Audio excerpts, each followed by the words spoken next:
The Centresteer podcast is sponsored by Commonwealth Classics and Knightsbridge Overland.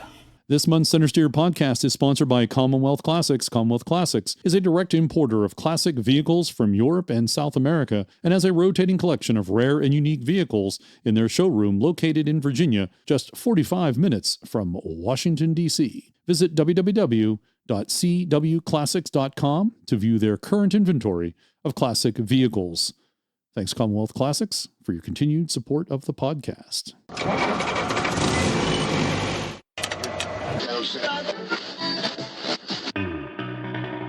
The Centresteer podcast, a podcast by, for, and about Land Rover owners. Welcome to the Centresteer podcast, podcast number 118 for January of 2023. Centresteer is a podcast by, for, and about Land Rover owners. I'm your host, John Costage. Joining me via Zoom is Harold and Dixon. Welcome back, gentlemen, to the podcast. Good day. And Morgan is out sick. So he's called in, reported in sick today, so he's not going to join us. This month is the second of a two-parter. George Bull, off-roader, overlander, and former Land Rover certified instructor, returns to share his adventures of getting down his driveway. Actually, there's more to it. There's a lot more to it. He'll talk about his adventures in North America. Coming down the driveway is the easy part. Stopping at the end is the challenge. That's it, exactly. Well, over Christmas, he did put 112 or 120 tons of gravel into his driveway because there was an 18-inch boulder blocked a culvert that went under it and sent the stream down the driveway, which removed a lot of gravel from it. He has a spectacular probably minimal driveway. amount of time too. Oh yeah, it was. They talk about how slowly water carves a canyon, but I tell you what, it can move a road very quickly. And it did. His own off-road adventure.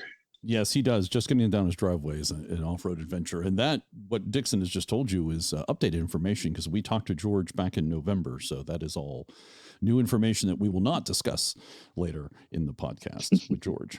A lot of it is him getting down his driveway, which is, we call it his North American adventures, but let's face it, it's just getting down his driveway. Thank you for listening, and a big thanks to all of our Patreon supporters. We appreciate your support. You can visit the website to see how you can support the podcast. If you also want to be a Patreon supporter, you can also buy a t-shirt, a sticker, or you can buy us a tea, which is similar to Patreon in that you get to choose the amount that you support us on.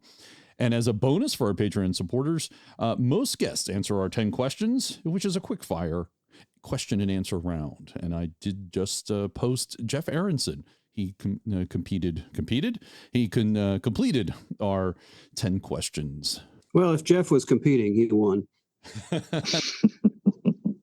Speaking of buy us a tea, Bob once again bought us some brown water. He reports in a wonderful trend is developing.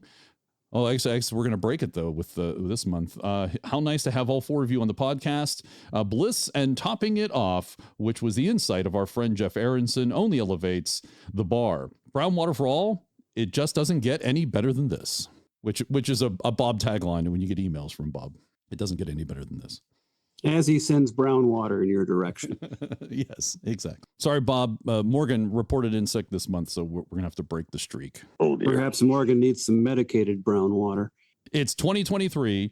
This is Land Rover's 75th anniversary year, and this is your monthly reminder that we're inviting all Land Rover owners to the Pittsburgh Vintage Grand Prix in July, especially Defender and Series owners. You have now 6 months to prepare your Rover. It's crunch time.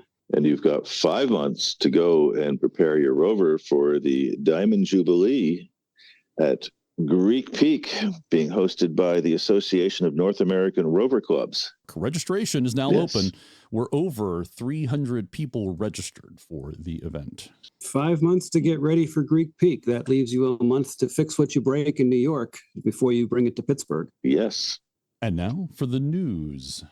All right, we have a lot of JLR business type news this month, so buckle up.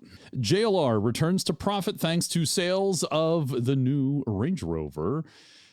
In the final quarter of 2023, after booming sales of its new Range Rover models, it returned to profit just for the to be clear, just for the month or for the quarter only, a shortage in computer chips has added to manufacturing concerns in previous months, but the shortages eased in the final months of the year. Profit before tax in the quarter for JLR was up £265 million, which is up from a loss of $9 million a year ago.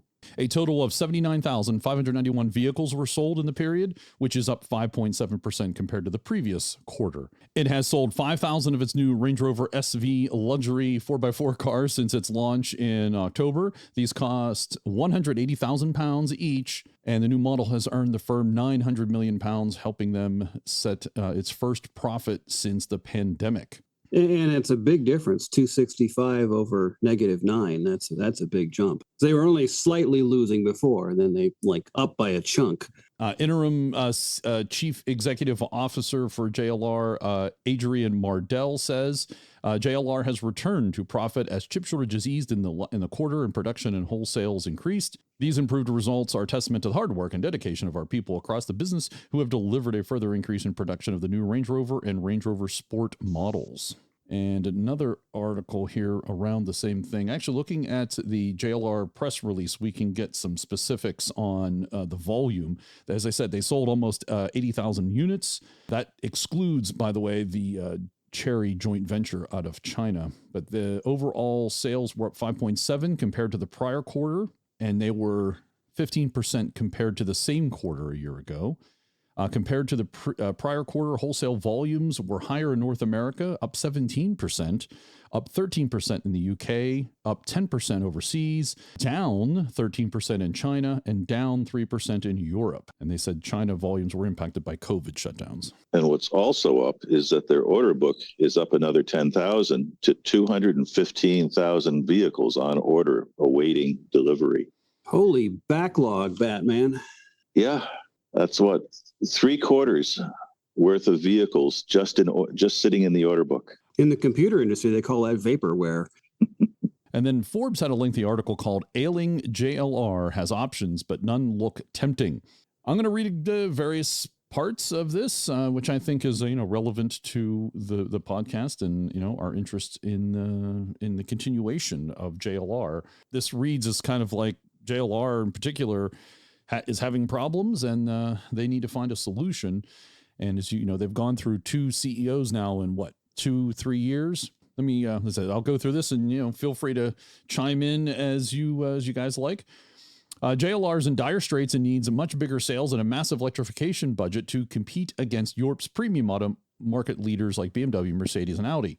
Given that neither is very likely, the quicker it picks a partner or succumbs to a takeover, the sooner it can breathe easy.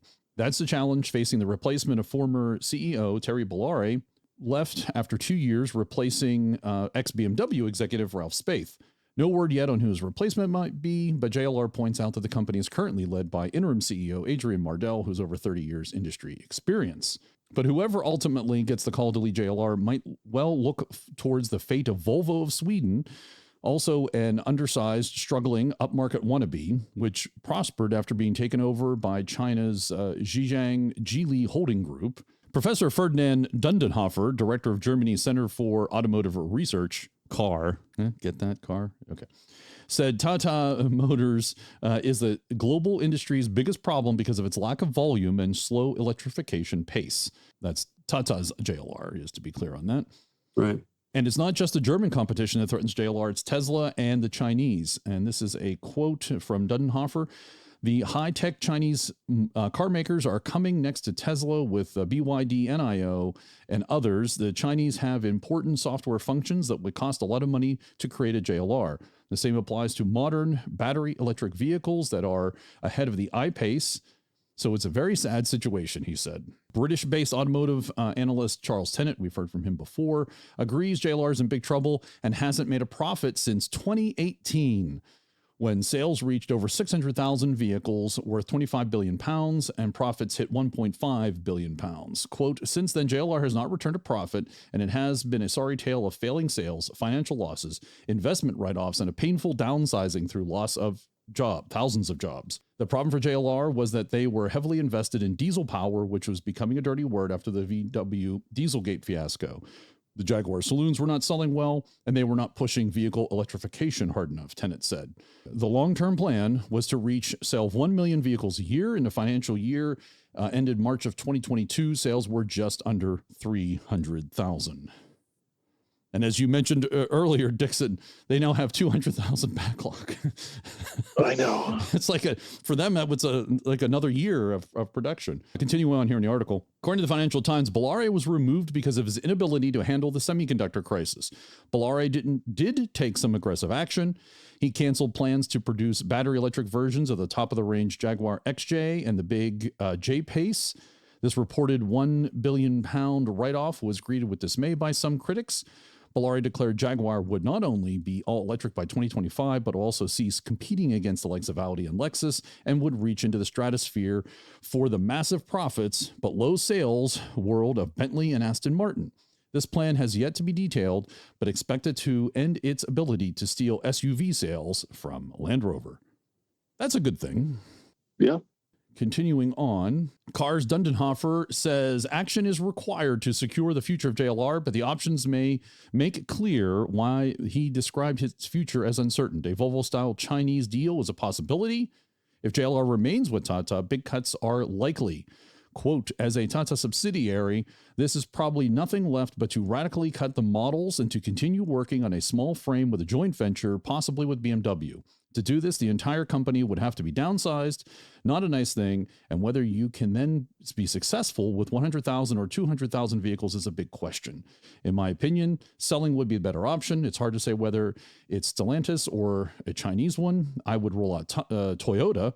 So JLR is in the toughest problem in the entire automotive industry. There is another option, but a very much a last resort. JLR needs a partner other than Tata, because the Indian company doesn't have the financial or electrification expertise. The obvious partners are Chinese, already gathering to assault the European electric vehicle market. The likes of SAIC, already big in Europe with its MG brand, Geely or BYD are in the frame.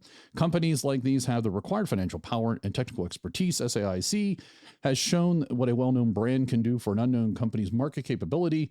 Coming out of left field would be an interest from high-tech companies like Apple or Google, said to be mulling automotive incursions.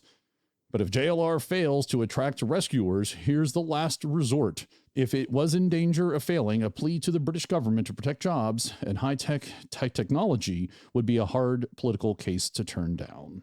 Because that's worked so well in the past. I don't know that the British government has the money to, with all of its other issues that it needs to address, to also step in and help out JLR. Well, they've also got the horror of their attempts with British Leyland in the past, which would be give people a little bit of pause and shudder. Hence my earlier comment. Yes. Yes, but even if they wanted to help out, whether based on past history or not of British Leyland, I don't think they have the money. To do it. No. They've got to deal with. NHS has issues. They have energy issues to deal with. The Brexit fallout that's continuing. And as much as they want to, I think, hold on to what the last manufacturing, homegrown manufacturer, JLR, it may not be possible. I think the partnership idea has some merit. I mean, they've bought engines before, so why would this be much different? You're buying electric powertrains from somebody who's making them at scale.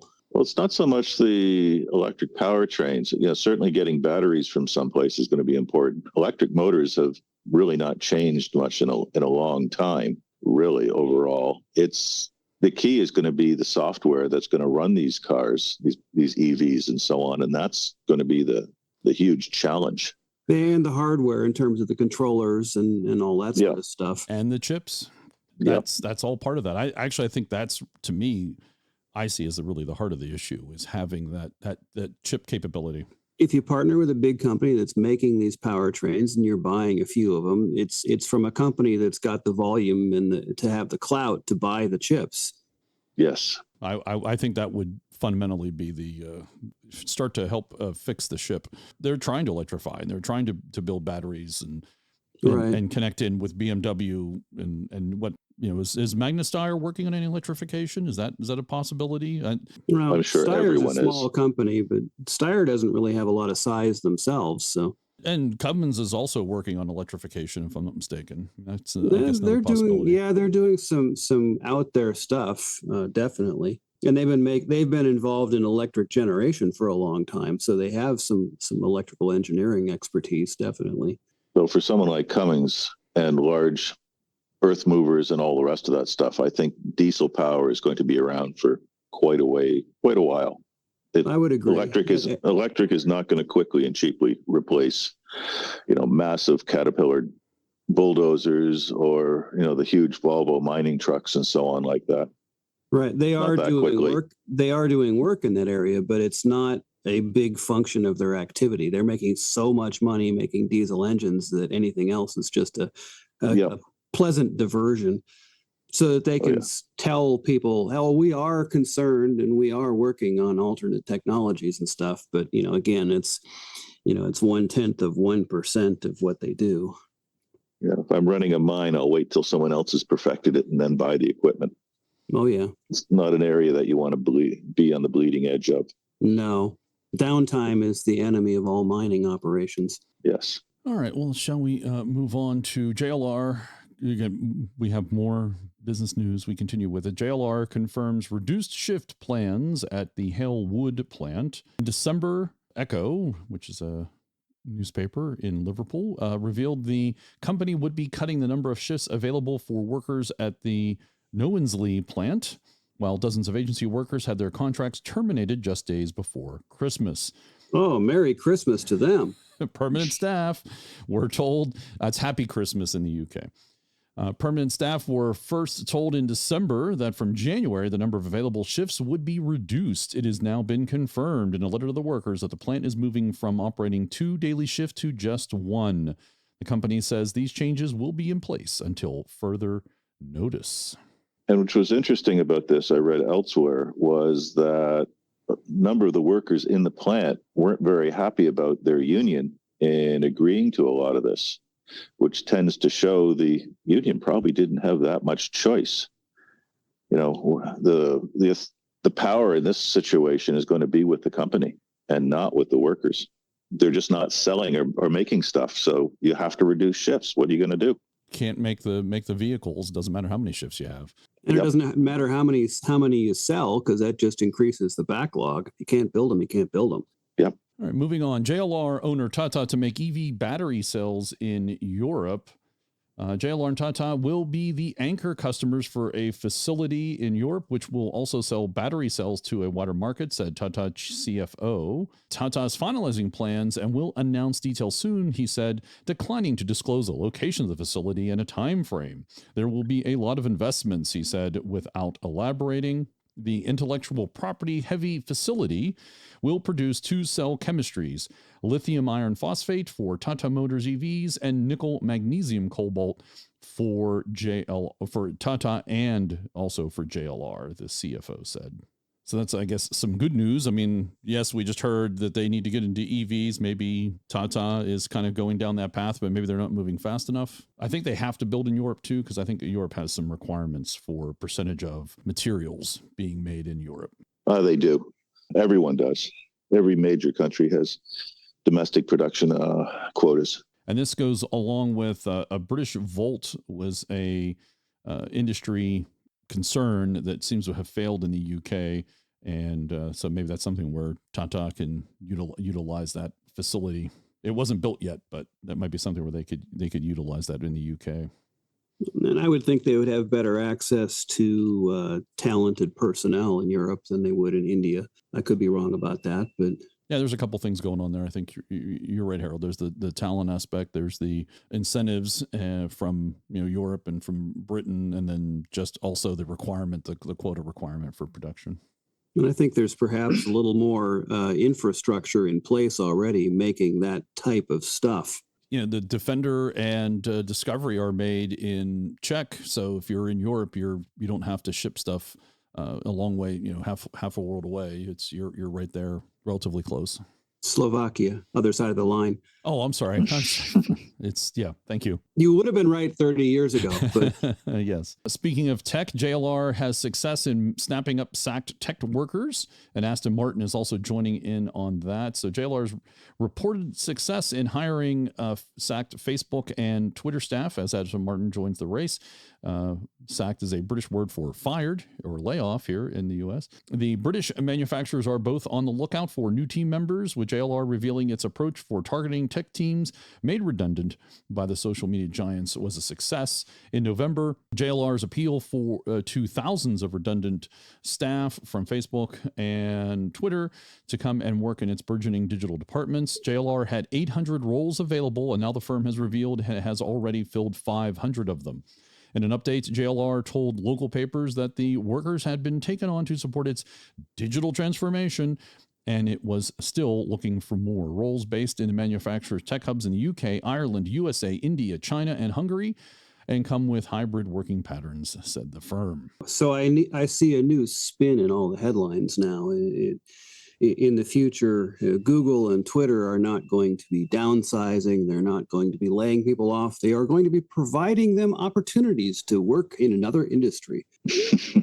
And another tech story, and this one's InfoSec related because, well, I'm in information security. Mentioned this one. This is a group of white hackers cracked customer and back-end operations of several automakers, including BMW, Ferrari, Ford, JLR, Mercedes, Porsche, and Rolls-Royce. The hackers gained access to the latest round of vulnerabilities, including detailed customer information, internal administrative functions, which the group did not disclose until earlier this month because of a self-imposed 90-day moratorium. The security engineering firm told Automotive News. That's really all the detail, but just referencing it since it's InfoSec. For those who really aren't with the times, the white hat hacker is someone who hacks his way in and breaks the system just to prove that it can be broken and to provide possible advice for how to prevent it from happening from actual nefarious folk. I'm simply amazed at how seemingly easy it is for hackers to get through company systems and so on. You'd think that the news would be full of VP of IT or IT security heads rolling a lot more often than you ever hear of that. They really got to do something egregious for them to get blown out. A bad director of information security is still better than having no director. Yes. And a lot of companies don't like even talking about the fact that they have been hacked or popped or broken into unless they have to, and that's where regulation comes into play. And well, nobody likes to advertise that they leave their doors unlocked. Huge tangent. Next news item. Fair enough. U.S. auto sales fall to a decade low. Last year, sales of light vehicles in the United States dropped to their lowest level since 2012 amid supply chain snarls and tight inventories, per Automotive News. U.S. light sales in 2022 totaled 13.4 million units. And let's pause there for a moment to remind ourselves this is 13 million vehicles sold in the U.S. JLR sold 300,000 units worldwide. Yep, still a small player. But again, the drop in sales is supply chain stuff, chip supply. And I think also the rising interest rate isn't helping any either. Yeah, I would agree there. Also, it was worth calling out here because we don't see this too often. Stellantis, which owns Jeep, in 2022, their sales slid 13% to 1.5 million units. And that includes Jeep, Ram, Chrysler, Dodge, Fiat, Alfa Romeo, and Jeep specifically was down 12% in volume. There's the good and the bad, right? You have U.S. sales down. Jeep, certainly here in the U.S., big competitor to Land Rover. Their sales are down. Probably good for Land Rover since maybe folks want a Jeep that could look at Land Rover, but then Land Rover can't fill those orders. So I guess it could be a lot worse for Land Rover, I suppose. Another way to look at it. Well, yeah, just wait till Jeep decides to start putting more incentives on their product to sell the ones that they haven't sold, that they maybe already have built or can build easily. You don't have to wait 9 months. Moving into further North American activities, specifically our friends to the North, Canada, they plan to enforce an ambitious zero-emission vehicle sales quota by 2026. And coincidentally, we've invited a Canadian to come join us on the podcast. This is why we have you here, Dixon, right? If only we had somebody who was Canadian and knew something about how the Canadian government works.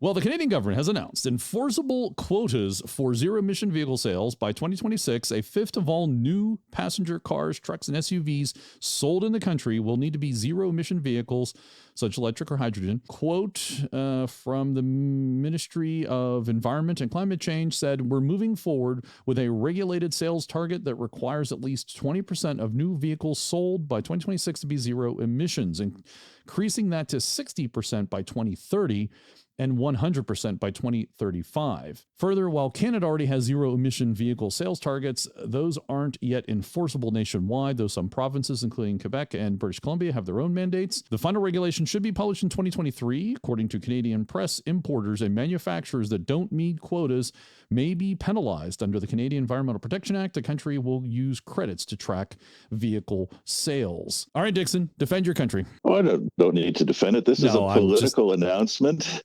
from a government that has not met a single greenhouse gas target that's been set in probably the past 20 years. Fascinated to see how are they going to enforce it? 20% of what? Is it 20% of all Fords? And if I'm Tesla and I'm selling, can I go and sell my, I sell a Model S, can I sell credits for 4 vehicles to JLR or to Ford to sell them? How's it going to work?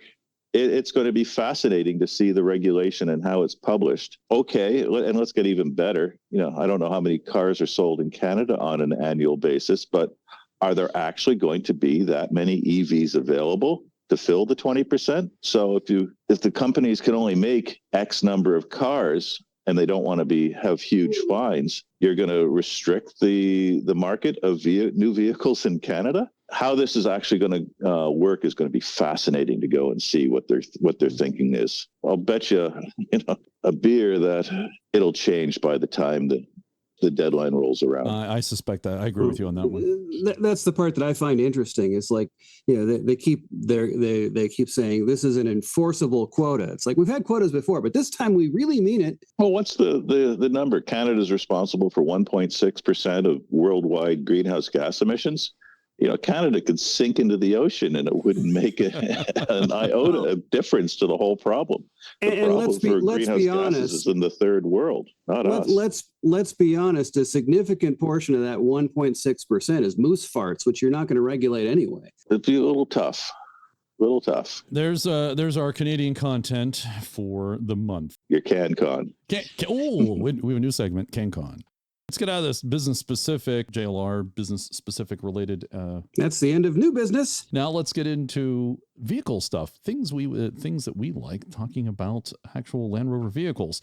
And Auto Blog in the US here has a Land Rover Defender reportedly getting electric variant in 2025. Land Rover has gradually expanded the Defender range since the launching of the second-gen model in 2020. The off-roader will receive a mid-cycle update in 2025, according to a recent report, and the range will allegedly grow to include an electric model. Without citing sources, Auto Express wrote that the 90, 110, and 130 variants will be offered as EVs in the coming years. It sounds like going electric will require making significant changes under the body. The publication believes that the updated Defender will switch to the MLA Flex architecture that underpins the latest Range Rover and Range Rover Sport. It stopped short of providing technical details, but adds that the electric Range Rover, tentatively due out in 2024, will offer about 300 miles of range and a 100 kilowatt-hour battery pack. The availability of an electric powertrain doesn't mean the gasoline-burning Defender will disappear, and while a handful of powertrain-specific styling cues will differentiate the EV from other models in the range, the updated Defender will look largely the same as the model currently in the showrooms. Newer in-car technology will be part of the update as well, though the interior won't change that much. Land Rover hasn't confirmed on the report. If it's accurate, the battery-powered Defender will make its debut in 2025 and likely won't land in showrooms until the 2026 model year. One of the most direct rivals would be the electric Mercedes G-Class, due out in 2024. So subtle body differences between the electrified and the non-electrified versions, like things like grille and tailpipe, or lack thereof. That's true. It probably wouldn't have a tailpipe. That's a good point. It's the most disturbing thing about the Tesla. Just driving down the road following a Tesla, and the lack of tailpipe just is visually distracting to me. And a review of the 2023 Range Rover D350. It's a diesel. We can't get that here in the U.S. Hence the D. Hence the D. So this is out of Australia. Well, we can get it, but people just haven't been buying it. So not legally. No, I think they did have diesel Range Rovers here, but people weren't buying them. And I don't think they're available here in the U.S. anymore. So they were legal at one point. Right. Hence, we can't get the new one legally. Yes. Yeah. Oh, yes, you are correct, sir. So tough new laws tightening emissions of particulates and NOx means diesel engines for light-duty vehicles, cars and SUVs are on the borrowed time in Europe, where in 2015, diesels accounted for 48% of sales. They are now forecast to be less than 10% in 2025 and barely 5% in 2027. Automakers have realized precious development dollars are better spent perfecting PHEV and BEV powertrains than finessing a dying engine technology, especially in the market like the US, which never really warmed to passenger vehicle sales of the diesel in the first place. The Range Rover D350 will remain forbidden fruit for American consumers, and that's a shame. The long-term emissions issues are real, but right here, right now, the D350 is arguably the best all-around powertrain for the big rangy, but none arguably offers quite the same combination of performance, efficiency, and value as the D350 powertrain. The D350 is the top-spec version of JLR's 3-liter Ingenium inline-6 turbo diesels, producing 345 horsepower at 4,000 RPM, 516 pound-feet of torque at 1,500 to 3,000 RPM. That is the beauty of diesel. All that torque at low RPM. Yep. The D350 doesn't have the horsepower of the P400 and the P44E, the P440E powertrains available in the US, but look at the torque number. It produces 27% more torque than the P400, 19% more than the P440E, and is only 37 pound-feet shy of the P530 V8. All of which is available just above idle versus having to rev the piss out of it to get the torque. Power's nice, power's fun, but in a big heavy SUV, torque is your best friend, and here's where the torquey D350 puts the icing on the cake. It's not the heaviest of these Range Rovers, far from it, in fact. According to Land Rover's figures, the 350 tips the scales at 5,357 pounds. That is, again, according to JLR, 117 pounds more than the P400 weighs, but it's also 173 pounds lighter than the P530 powered Rangy, that's the V8, and it's massive 583 pounds lighter than the P440E, which is the electric PHEV version. You can see what that means in quota performance numbers. Not unexpectedly, the 523 horsepower P530 will lunge away from the D350 at traffic lights, but although it's 45 horsepower down on the P400 and 84 horsepower down on the P440E, the diesel's claimed 5.8 second 0 to 60 time is just 0.3 of a second slower than the 6-cylinder gas engine Rangy and 1/10 off the PHEV model. And I'll bet the 0 to 30, the diesel wins. It's that initial jump, the diesel's going to have the advantage. Once the gasoline gets, and once the gasoline engine gets up in its rev range, then it's going to just reel in the diesel, but the diesel's going to get the jump because of that low end torque. And it is also waiting for the turbos to spin up on the diesel too? Well, it depends on how it's designed. Obviously, you want them to spool quickly, but yeah, turbo lag is an issue. And to conclude here, the Range Rover D350 is cheaper than either the P400 or the P440E models, let alone the P530. Based on British pricing, the D350 specified the same way as our test vehicle, including options such as the Batami gold paint, one of the two there, 22-inch wheels, digital LED headlights, semi-aniline leather trim, heated and vented seats, front and rear, would cost $117,000 in the U.S. versus $117,500 and $123,000 respectively for similarly equipped P400 and P440 models. P530, the V8, with the same options would cost $142,000 US. Performance, efficiency, and value, add it all up, the D350 is the peak of the L460 Range Rovers. Yeah, I thought it was worth spending time on that because we will not get that here in the U.S. Well, we never get the cool stuff, so what else is new? So we can all drool. I think, if Range Rover really wanted to be serious about selling diesel engines, they would have to make a cowboy Cadillac, a crew cab, 1-ton pickup, and fully bling it out Range Rover style. Problem is they still wouldn't make enough volume to justify all the certification costs and production tooling and all that kind of stuff, but they could sell them. Those guys spending ridiculous money on big Duramax pickups and Cummins powered Rams and all that sort of stuff. Since the pickup, it would get hit with a 25% import tax. Well, there's that to be considered also. Well, let's move on to the Defender line for 2023. Autoblog has a review of all the 2023 models, and you can learn about different trim levels and models for the Defender, how it drives, how it rides, what's the interior like, what's the technology like, what's it like to drive. And I will just read you the pros and cons for overall. So it's only a couple sentences. Pro, variety of engine and body styles, excellent ride, handling, interior noise for an off-roader, go anywhere capability. That's the pros.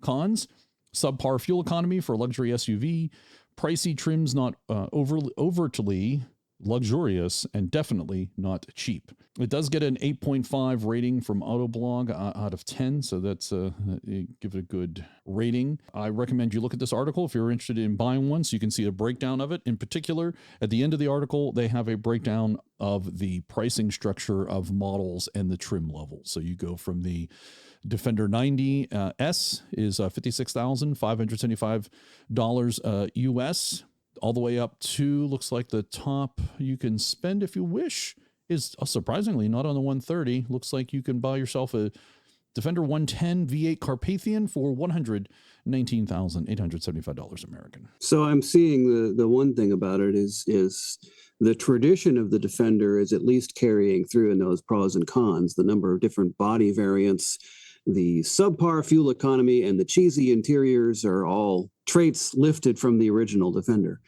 I don't know if I go so far as say it's cheesy interior, but okay. They said as much right there. You say in the cons, when you were reading the cons, they talked about the interior being... Oh, the pricey trims are not overtly luxurious. That doesn't sound like cheesy interior to me. It's just not overtly you're paying luxurious. A high price for luxury and you're not getting it. In the original Defender, you paid a premium price for the product and you got a whole lot of plastic. That is true. All right. And specifically, TFL, the Fastlane car, has their online YouTube channel. They did a whole story on, do I want to buy a new 2023 Land Rover Defender 130? So this is a 20-minute video. If you're interested in buying a 130, I highly recommend you check this out. It's a good video on kind of, living and driving. Admittedly, they only had it for a short period of time, but that's how they do things. They buy cars for a period of... No, this one they didn't buy. They bought a 110 and they tried to buy the 90. The 90 had technical problems. This one is on loan, but they do their purchasing of various vehicles for longer term testing. These the guys that bought the 90 and had to send it back 6 times? Correct. And then they bought the 110. They actually said at the very beginning of this, they kind of recapped that whole situation. They bought a 90, had technical problems. They sent it back to the manufacturer. They then got a 110 that the dealership broke in some fashion, and they eventually did sell that. They now have a Bronco as their long-term testing vehicle that they purchased. They're using the 130 here to show this example. We have a video here in a moment. They could be using the 130 to tow all the dead 90s and 110s they've been getting. And there's another article from Car and Driver that also is a review of the 130. They call it the 2023 Land Rover Defender 130 tested. It's a stretch. Yeah, okay. Dumb pun, and the chassis has not been stretched one bit. It's the same wheelbase. Correct. Yeah, they don't really talk about that in the article, but I'll read you this last paragraph. Distinctly different describes the Defender overall, and the pricing is certainly upscale. The 130 skips the steel wheels stripper trim levels and starts instead with the S for $69,500, which is a premium of $9,700 over the 110S. From there, it climbs through the SE, the X Dynamic SE, and the first edition trim levels to top out with the X, which retails for $101,375,000 before options. So another reference if you're thinking about buying a 130. And if you were thinking about buying a 130 and you're going to tow, TFL also has a video that's, I think, about 10 minutes where they use a 130 to test that aforementioned Ford Bronco, and you can watch that about the towing this one. A couple things to point out. Despite its size and towing capacity, the 130 does not come with a trailer brake controller, which is a bummer. The trailer only weighs 2,000 pounds, and our Bronco weighs 5,300 pounds. Altogether, the weight comes in at about 7,300 pounds, well under Land Rover Defender's maximum tow capacity, which I think is still 8,200 pounds. The 130 is remarkably smooth and quiet. The air suspension not only provides a bump-free ride, but the trailer combination also doesn't sway at speed. Andre, who did the driving, he feels this is one of the most compliant SUVs he's ever towed with. I wonder if he's tried towing with the 110, because I would think that would be a better experience than the 130. Same wheelbase, same suspension stuff, but with less overhang in the back. I would think the trailer would be more controllable and more maneuverable. Just my thoughts. Autoblog has a short video on the Defender's clear bonnet, clear hood capability, which uses the video camera so that you can see through the bonnet, see through the hood. And it's just a minute, but you can see it actually in action. You can also see that they show you the video, how you can look through the bonnet. Of course, I'm still one of those people who thinks you should get out and take a look at the trail yourself. Still nice to see in operation if you've not seen it. So go check that video out. Yeah, it's a nifty gadget, but I don't think it replaces actual human interaction. It might be good in a situation where you can't get out because, maybe your door's stuck against a rock or something. That might be helpful, but you need to get out of something quickly. That might be an aid. Yeah, it certainly doesn't replace getting out of the vehicle and checking the line before you going through some obstacle. And then I didn't know where else to put this, but we're putting it here. It's the J in JLR part Jaguar, the 2024 F-Type 75 will house Jaguar's final V8. That's it. That's the story. Just thought it was worth mentioning. Okay. I know. I do hope Jag continues, but I do have my concerns that Jag may just disappear. Oh, it's a tough scene. They're in a tough segment of the market. Again, if they start producing the kinds of products that sell, then they're competing with their own sister division, which is not a good recipe for either. Yeah, they're smaller in production than is Land Rover, and we know how small Land Rover is. Right. I mean, they're low volume, so they don't have a lot of resources to do anything really big anymore, and not like you can design a new platform during the night with the shades drawn while you're waiting for the Germans to bomb you. I mean, that sort of stuff just can't happen anymore. Back to Land Rover and hearing from another one of their markets. This is Korea. JLR Korea has had an event to unveil its limited edition Defender for the first time in Korea, marking the 75th anniversary of the model at the D Museum in Seoul. All new Defender and classic Defender vehicles, including the 75th limited edition, were exhibited. So that's cool. Just we hadn't heard too much from some of the other markets, especially in Asia. So it's good to hear. What's the D stand for? So the D Museum looks to be an art museum. Their website says an art museum where daily life becomes art. D Museum, the Daelim Museum in the D Project space is run by the Daelim Cultural Foundation, committed to becoming an art museum where daily life becomes art. Once again, Land Rovers are in art museums. All right. Works for me. That's cool. Take that, Abe. They started off in the Louvre with the Range Rover, and they're continuing on the trend. And we move towards the conclusion of the news. We still got more stories. Hang on. But wait, there's more. We're going to talk about mainly legacy Defenders, the heritage Defenders, old Defenders, Defender version 1. Real Defenders, proper Defenders. Actual Defenders. If you're wondering what all the heritage Defender talk is all about, and maybe you've been thinking about buying one, Hot Cars has an article that you may want to look at because it gives you kind of a history and a reference material to use about original Land Rovers, or version 1, Gen 1, whatever you want to call them, Series 1 technically. The article is entitled, "This is Why Land Rover Defender 110 Prices Have Skyrocketed." To be clear, they do not answer that question, why they've skyrocketed, but they do talk about the classic Land Rover, what it's about, where it came from, and how it drives and rides, and what you would consider, if you were going to purchase one, what that experience might be like. And it's not exactly breaking news because the skyrocketing prices are not a recent phenomenon. I do enjoy the caption under the first photo. To some, the Land Rover Defender may look like a crudely designed rudimentary truck that's beyond outdated. Those in the know, however, are aware of the beauty in this simplicity and the joy that it can bring. Which is why it was in a Korean art museum. That is correct. Always puts a smile on my face to drive a proper Defender. You're driving a piece of art, Harold. It's a wondrous thing. If you're wondering what we talk about and maybe why this could be a good, and you'd like to introduce yourself to Heritage Defenders, this would be a good place to start because they're out there if you want to buy one. and this article, okay, this article is called a few of them left. There's a few. Smart entrepreneur ordered the last 240 Land Rover Defenders. To rule is to look into the future. When Land Rover announced that it will really stop with a Defender, the original, Charles Fawcett gets into the car and drives to the factory. His company, Twisted Automotive, will place an order of around 7.5 million pounds for 240 Land Rover Defenders in 2015, which is now around 35,000 pounds per car. These Defenders are among the last ever built. In the next 2 years, the cars are delivered and stored little by little. Since then, you can go to Twisted for a factory new Defender 110.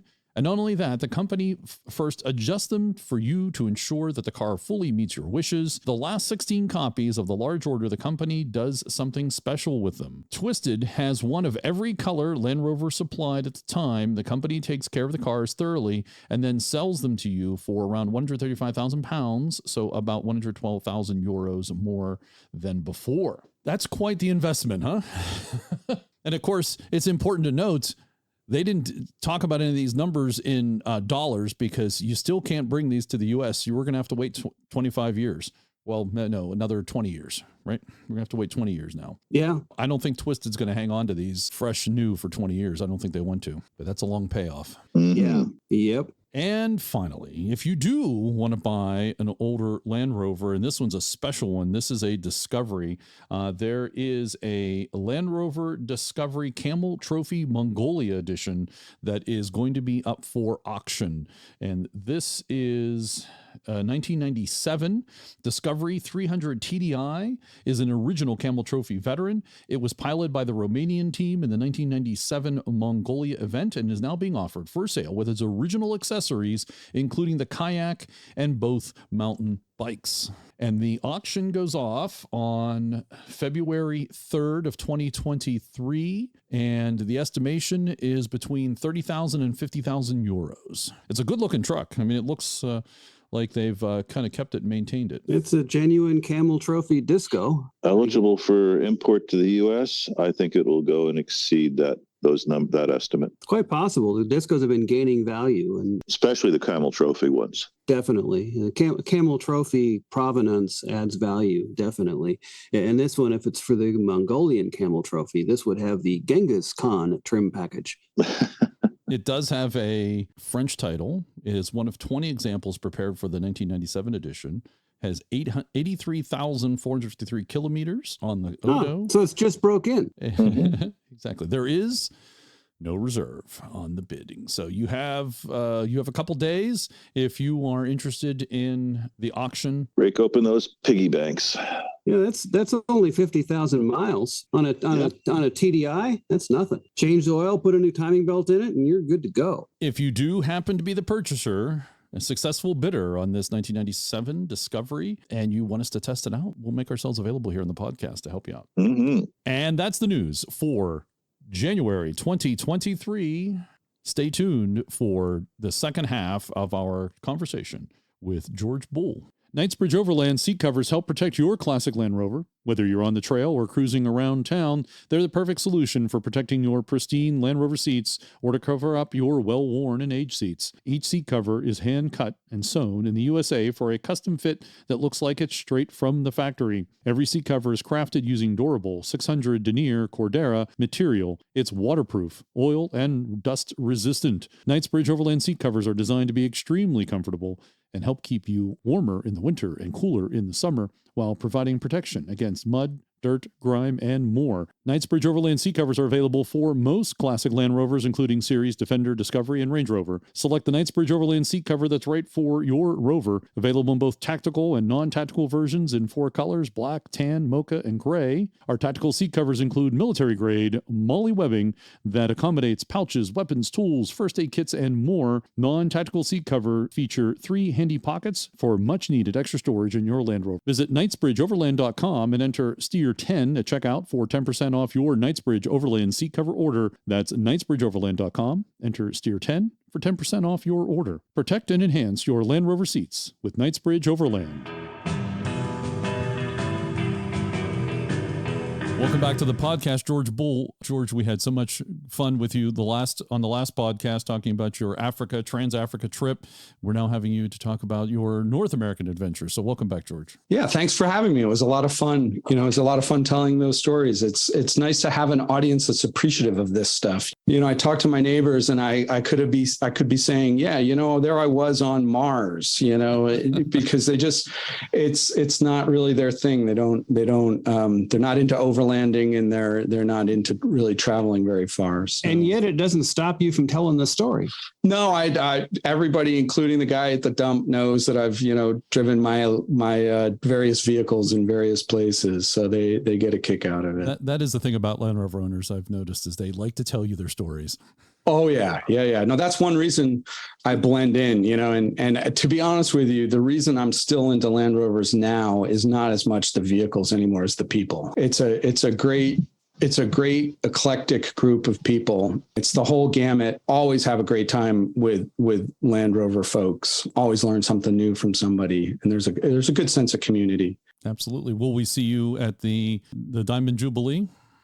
I hope so. And that's where the 101, that was one of its next things that it did in North America. So Greek Peak, I'm pretty sure that it was a while ago, but I'm pretty sure that 25 years ago, as a matter of fact. Yeah. No, so I think I just 24 and a half at this point, but yes. Yeah, I think I'd just gotten back, and I'm pretty sure that I definitely went, but I'm pretty sure that I went with the 101. And there were a couple of 101 owners. There was Jared Silbershear, and I don't know if Howard was No, Howard. This is just before Howard came over to North America. Yeah. So, there were I want to say there were 3. And basically at that point, I decided to retire the 101 as a expedition vehicle. And I didn't want to start going down all kind of trails and beating the crap out of it, because it just seemed kind of pointless to take that vehicle. And it had a lot of sentimental value. So, I did winter romp with Bruce one year, and it was just me and Bruce. I think I don't know what he was driving. It might have been, this one he had his 88. And we were breaking trail in the 101. I was able to do it all. And that was with Pete Vollers that year. It got really cold, and this was like a soft top. But I thought, if I keep doing a lot of these winter romps and I start kind of driving like that with this vehicle, it's going to start beating it up quite a bit. At that point, looking at different vehicles, and I bought a 1987 Range Rover, which I later found out is actually a prototype. When unfortunately it's kind of dead now, but I was doing some work under the dash when I was still trying to fix it. And it had those, the manila tags that are like on cotton string that people used to use to organize stuff. It had all these manila tags on all the wiring harnesses, and it all said Eagle, and like Eagle, it was either Eagle 1 or Eagle 2. And it was all part of that Eagle, I think. And the other thing is that like they changed the whole EPA emission sticker on it. So it had something else on it before. And it was an 87, but it had a lot of I think it was one of their very first vehicles. I think it might have even been one of their like test mule ones that they decided to sell. So I didn't know that when I bought it. This was like a North America spec. Yeah. So the Eagle program, again, it's been a while since I used to know all this stuff like off the top of my head, but nowadays I've so many other things have happened between now and then. But it was like if I remember correctly, they had internal code name for the North American Range Rover was like the Eagle Project. And that's what these manila, all in handwritten from the factory basically say. So I don't know to what degree, that proves anything, but it doesn't impart a special vehicles feel to it. Yeah. And it was, so that was a kind of tired, I was always on a low budget. So I basically, that was the cheapest coil sprung vehicle that I could get my hands on. It had problems. But I basically lifted it with an old man Emu. I did not make my previous mistakes. I went for a relatively soft suspension. I went for not the heavy duty old man Emu springs, and I just gave it a mild lift. I put slightly larger tires on it, and that became my kind of a winter romp vehicle. It was also a daily driver. Again, I wanted a Defender, but you couldn't even get a Defender then, like legally. They were really hard to import. So that got me into kind of the coil sprung. And what year is this? Oh, when would have that been? That would have been like 90, right around 2000, a little bit before 2000, okay. 99. So you over 10-year-old Range Rover. Yeah. And it had high miles on it. And basically I did a lot of, I did MAR once, and I did all kind of East Coast things. There were less events back in those days. So that one also went, I think, to, I might have only done Ottawa with leaf sprung vehicles. Right about that time as well, my wife, we moved here to New Hampshire, and she was working at the Mount Washington Hotel, which is a good 50, 60 miles, and you have to do a mountain pass, and it goes through like National Forest Road. So there's like nothing going on. And she wanted to have a Land Rover. And again, we couldn't really afford to buy anything newish, but through word of mouth, I found out that there was this 88 for sale, literally about as far away in North America as you can be. It was out in Washington State in the islands. I think they're called the San Juan Islands. They're right off the coast of Seattle there. And so this is like early days of, internet kind of, and emailing and really bad pictures because everything was like such low resolution. So the guy described the whole vehicle to me. It had a hard top, soft top. It had a winch on it, PTO winch. He also had the overdrive. You couldn't use both at the same time, but he had an overdrive. He had all kind of odds and ends parts. And it was out on that island. So, and it was in my price range. So basically we got like a low budget ticket. We flew to Seattle. And then in Seattle, it was kind of funny. We got to the counter to check in for our like little island hopper flight. And the guy's like, what do you have to check in? And we had a backpack, and almost all my weight was devoted to tools. So I just had tons of tools. And so he's like, all right. And, he checked us in, he checked in a couple other people. Then all of a sudden we see him go behind the counter. He's there on the conveyor belt thing. He's loading all the luggage onto the plane. And then, he basically calls us out onto the runway and says, we're ready to, he was our captain as well. So we land on this island. Welcome to Bob's Airline. I'm your pilot. Exactly. And so we land on this little strip, and the guy that was selling it picks us up, and I looked at the truck and I was like, oh man, that was such a misrepresentation. So it was definitely not as clean as he had said it was. And the plan was to drive it back to New Hampshire, and we gave ourselves a week. Drove it around the island. I mean, I was borderline, I wouldn't have bought it actually, except that we were already too far into it to kind of bail out. And it was still not a bad truck. So what exactly is it, and what model or year? Okay. It's a 70. I think it's a 71. It's a 2A 88. And it was really stock. One of the cool things on it was that it still got these stickers from Chiapas, Mexico. So it was owned by a guy in California. It's original frame and everything. So, it didn't suffer from a lot of rust. And he used to drive it down to, right down to like Guatemala, or he stayed in Mexico, but you needed to have like these passes back in the 70s. So it's like Chiapas 71, Chiapas 72, Chiapas 73, and they're on the windshield. You needed those stickers to be able to, it proved that you had the vehicle insured and all that stuff back in the day. So it still has those stickers on it. And then he took it up to Canada for a couple of things. So I've got some, maple leaf flag stuff. And anyway, we got it, put it on a ferry, get to the mainland, and it's a kind of a corrugated gravel road. And as as I'm driving, the steering is just getting looser and looser and looser. And like, I can't even keep it on the road. And what had happened is when I was driving it, I was thinking like, wow, this is really tight. It's, like it's the steering is all good. And, it's less loosey-goosey than a lot of other series vehicles I'd driven. Well, the reason is the ball joints had all rusted solid. So because this guy only drove it around this little island and he never drove it more than 15 miles an hour and it was exposed to salt spray. So once we loosened it up, the ball joints basically like they were ready to just pop off. So I was like, so I actually drove back to the ferry, got back on the ferry because the ferry drops you off and then an hour later it leaves. We got back on, we went back to the island. I told the guy, I said, listen, I either want my money back or you have to help me because there's no way we'd make it across. He lent me his car and then it's like Gordon. I've been watching Hercule Poirot mysteries. So it's not Poirot, it's like Gordon Parrott on the West Coast. I went to his shop and he had, again, this is the Rover community, right? He had parts kicking about. He's like, just take them and worry about paying me later. So I got back into this guy's beat up Corolla, drove it back to the island, swapped over all the steering linkages. And then we drove back, but now we had like 5 days and not 7 days. And my wife literally had to go to work like that next Monday.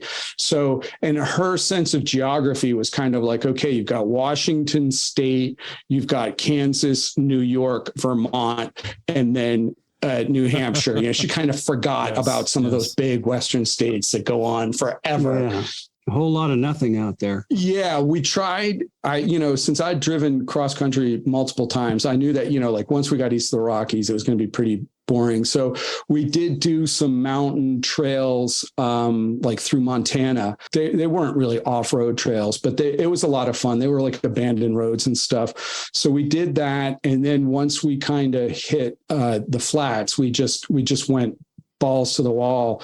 All 4 tires went flat on the course of this trip. And one of the not simultaneously though, right? No, not simultaneously, but one of them. So the guy had put Michelin XCLs on it. And like, that was one of the things that was a selling point for me, even though I totally ruined the tire. They wore out by the time we got there, but he had put, bias ply tubes in. And so the tubes pinched on the radials. And so it wasn't that the tires failed, it's that the tubes started leaking and they weren't. Wrong tube, yeah. Yeah. But the one time, actually, it was pretty funny. The one time was like right outside of Chicago at a toll booth where, it's all of a sudden like 25 lanes wide. And it was like at 5 o'clock and it was like totally crowded. And all of a sudden I hear like flop dunk, flop dunk, flop dunk. And I'm like, I think that was our second or maybe third flat at that point. And we're like, so we pull over, but within 5 minutes, this guy pulls up in a Subaru and he's like, I love your 88. I got an 88. He's like, what do you need? And so we're like jacking it up, took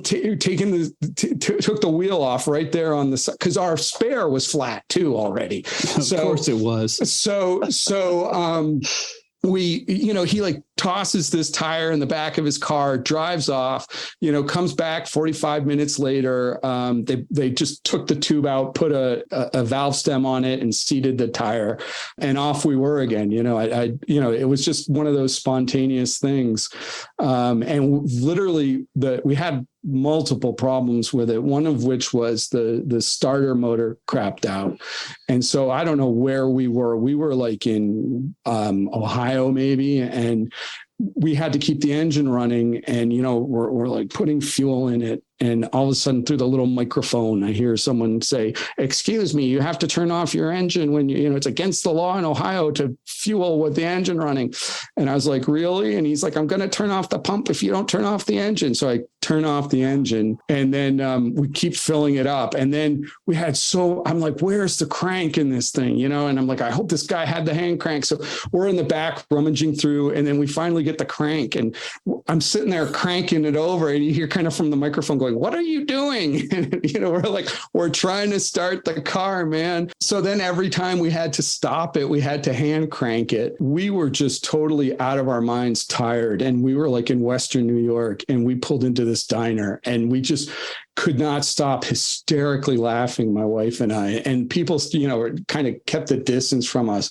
And she literally we pulled up, and she literally took a shower, got dressed, and went to work, because we literally got it in time. And it was like doing 18-hour drives. You're doing 18 hours behind Yeah. Like 2A. Yeah, with two people and the whole back filled. Oh, we were spent. We were totally spent. You must have been shaking. Your hands must have been vibrating for like a week after that. Yeah. It was, and sleeping. I think we were like, we didn't like sleep, and I don't know. I think we were doing at that point towards the end. We weren't. One person was sleeping in the passenger seat, and the other person was driving. Like we drove nonstop.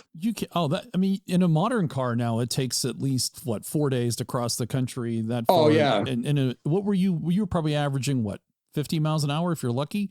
Yeah, well, it had the overdrive on it, so as long as it was relatively flat, and we had vapor lock issues for sure, but we didn't have any carb fuel problems. So the engine ran pretty strong, so it had enough to be one of the faster 88s out there, which is obviously not saying much, but that's a relative term. Yeah, it was a long slog, and it like Kansas went forever. And my wife was like, "Oh man, I forgot about all these Western states." So did you tie off the steering wheel? So you just yeah. No, the funny thing is that that doesn't work in a series truck. You need to be constantly providing input. Yeah, and even with all the new ball joints, this one, it has a bit of a loosey-goosey steering box, so you're always like correcting a little bit.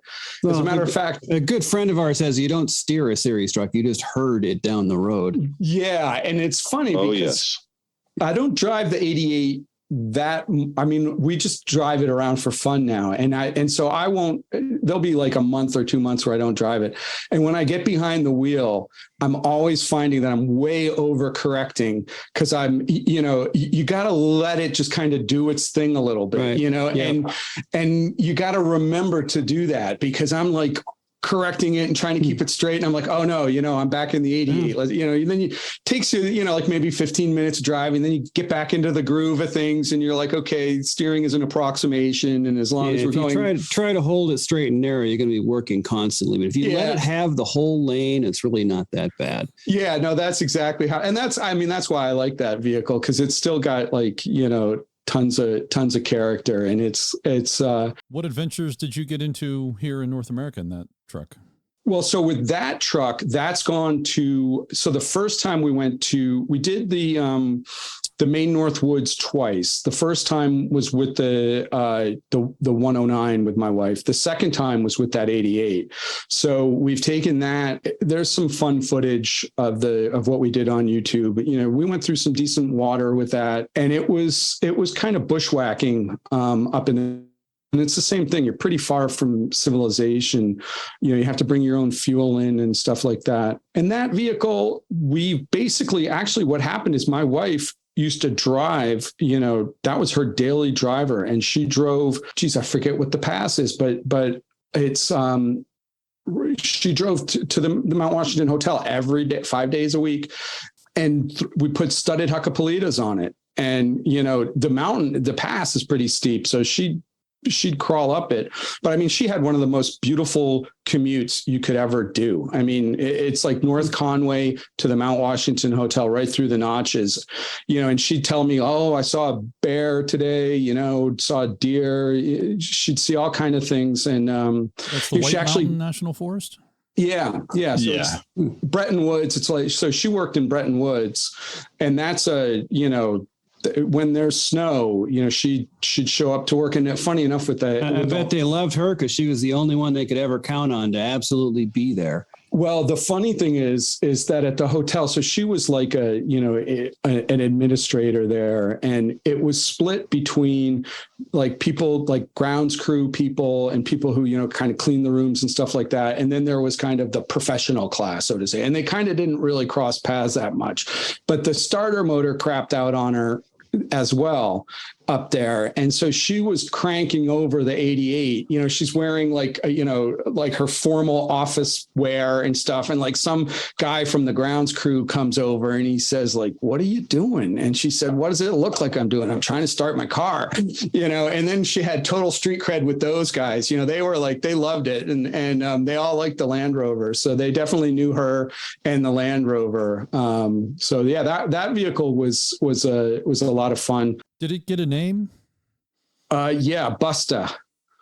Busta, because it just always kind of busted on us coming across, so we didn't know what to. So that one stuck. Yeah, and the 87 Range Rover was Twende, and that means like let's go in Swahili. What happens after the 88 then? So the 88, then in the meantime, I imported 3 Minervas, Series 1 Minervas. So there are 3 in North America. Because one just wouldn't be enough. No, I was selling them. So one of the things is that I started importing, I kind of learned the ropes of buying stuff at auctions in Europe. So I bought the Minervas in Belgium, and then I sold all those. So I didn't keep those. And then I got... I can't put it all chronologically. I bought a D1 5-speed, and I bought it off of a guy outside of Boston, and he dumped a lot of money into it. So it had a Safari Guard, brush bar on it, winch on it. He had ARB diff locks on it. It had like 3 sets of tires. He had like street meets, and then he had off-road tires for like, I think 235, 85s. It was he lifted it. He had it all set up with radios. It's a really nice setup.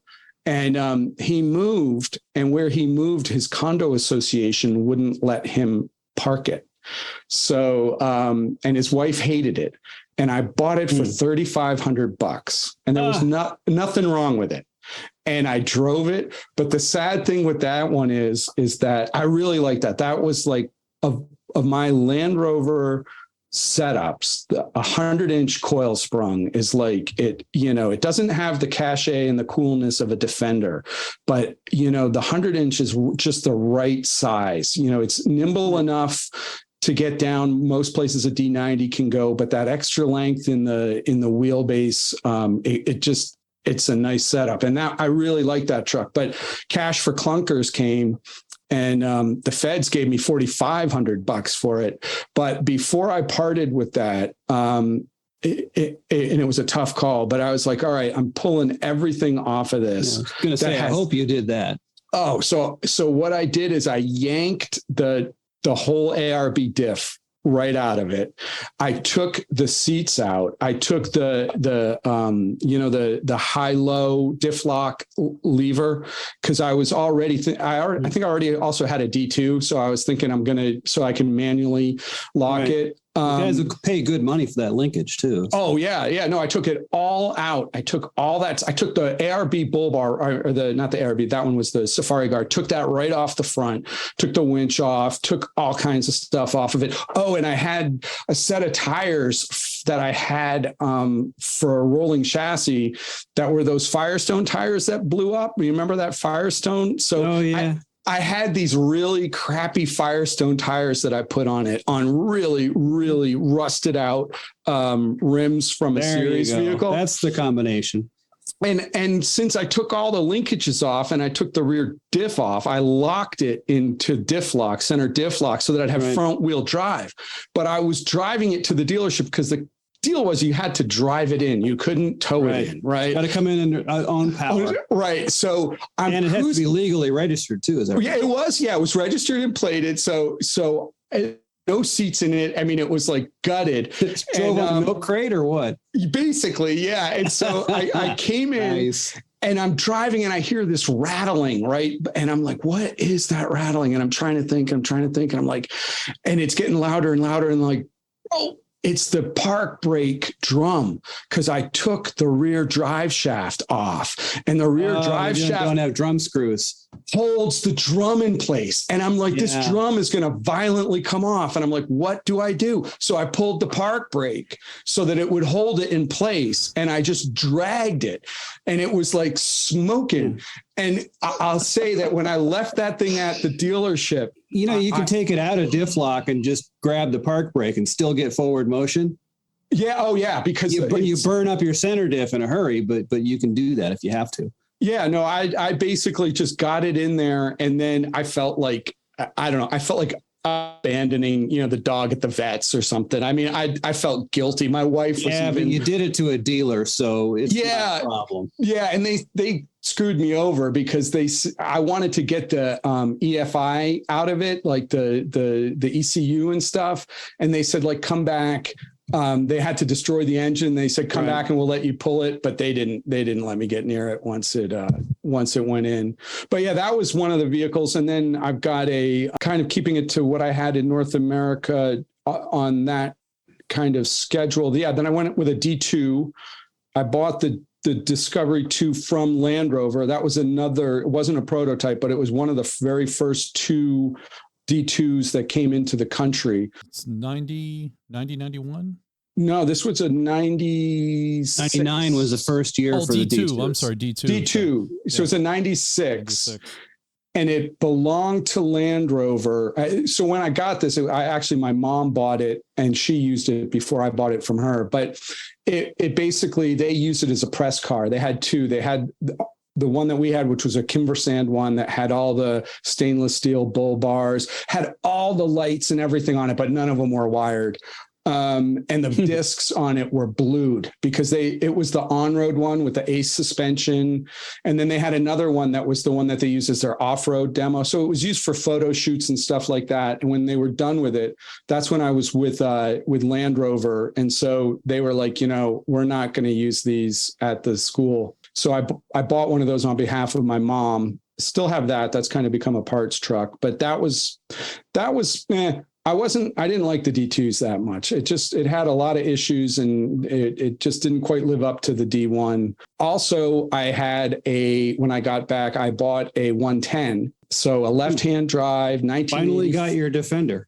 Well, I got another Defender, but here's the irony of this Defender has been named the Vapor Rover because I have owned it for, more than 10 years. And I decided that this was going to be my lifelong Land Rover, like the one that you own for the rest of your life. So I galvanized everything. I took everything apart. Wow. I made it that far into the project. I just never got back to putting it all back together again. So I got I got a galvanized 110 frame. I galvanized the firewall. It was in good shape to start off with.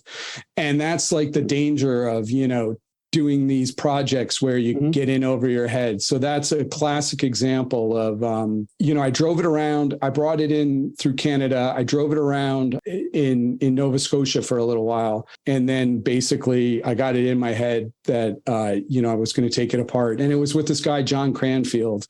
And John was like, I don't know how you can take a perfectly good Defender and take it apart. John Cranfield, also known for having some projects going in over his head. So it was wise words in those days that I did not heed. So you bought a running 110 and turned it into a CKD. Yeah, basically. Yeah. So, and I've got all the bits and bobs, and everything's been galvanized and that thing's been pickled. I'm hoping to actually still get that together. And then in the meantime, I've got a 127 Marshall's ambulance. Right on. That I bought in the UK that I was going to use as a vehicle in the UK, but it's got the 3.5 V8 in it. And, you think diesels or gasoline's expensive here. It's crazy expensive. So it didn't make sense. It was kind of hard to sell in the UK. So I was like, you know what, I'll row it over. And I don't know what I'm going to do with that yet. It's a 30,000 miles on it. It's a pretty decent truck. It runs. I don't use it very often. What model is that? Is that a 3? No, it's a 127. It's a 130, but before they called it 130s. So it's an early, it was they used the British military used 2 iterations for those ambulances. It's like the Marshalls. And then after that, they did like one with a 300 TDI and a really nice composite back on them. Those make awesome like overland starters as campers. Right. The 127 was kind of odd because they left the truck cab intact and just grafted the ambulance box onto it. Totally.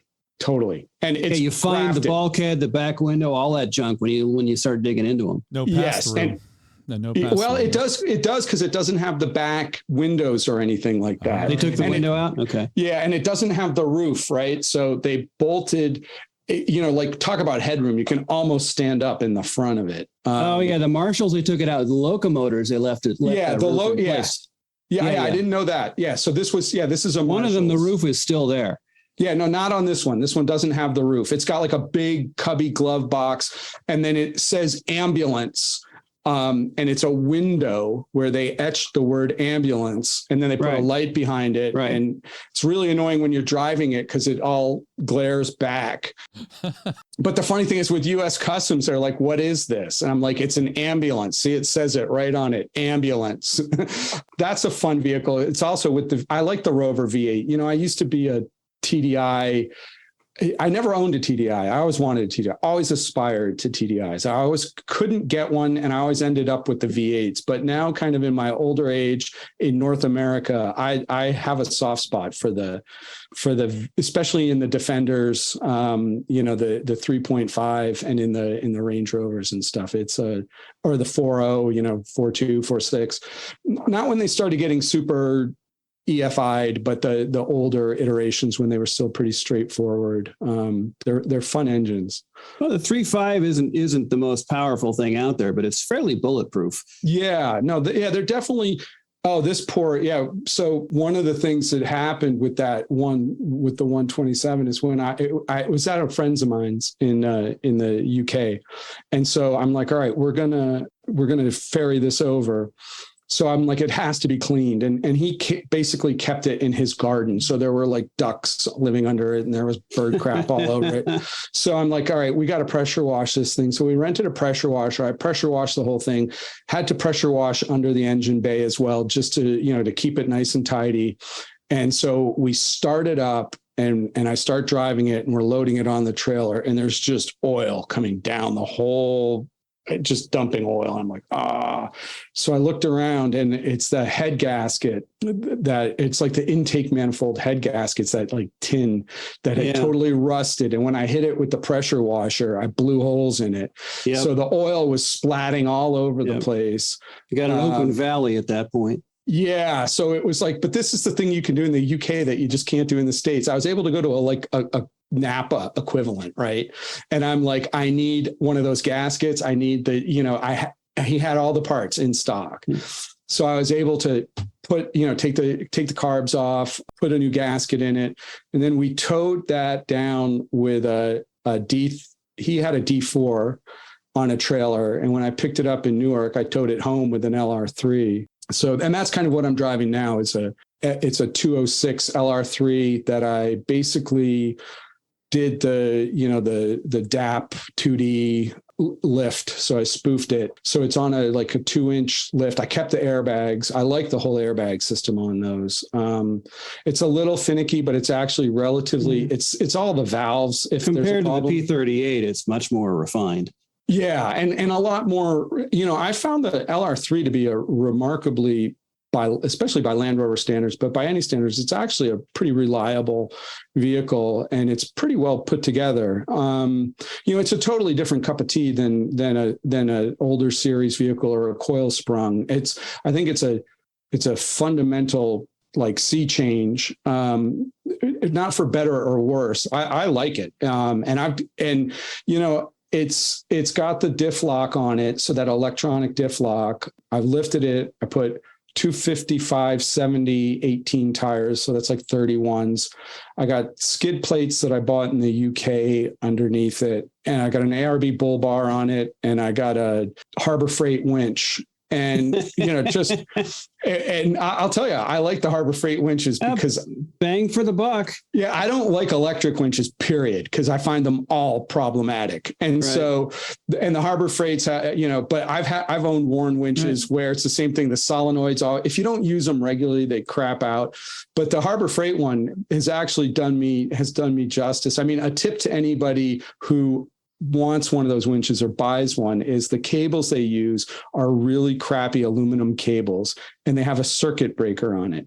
So it'll blow the circuit breaker if you put any sort of load on it, and the aluminum cables suck. But if you put some welding cable, some really good cable, and you just bypass the circuit breaker, that thing is actually proven to be just as reliable. I think I paid like $289 for it, 12,000 pound winch.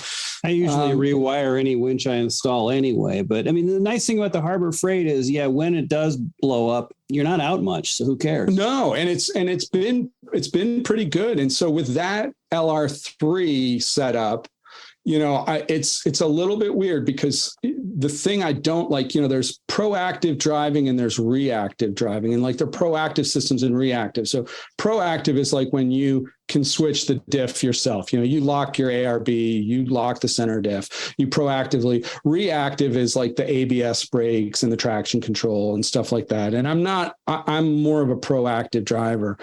But you just kind of have to, what is it? Real men don't drive automatics. That it's like you just got to let it do its thing. And it's remarkable how well that system actually works. And I've got a driveway that in the wintertime is like a failed ascent up my driveway could mean you're rolled on your side.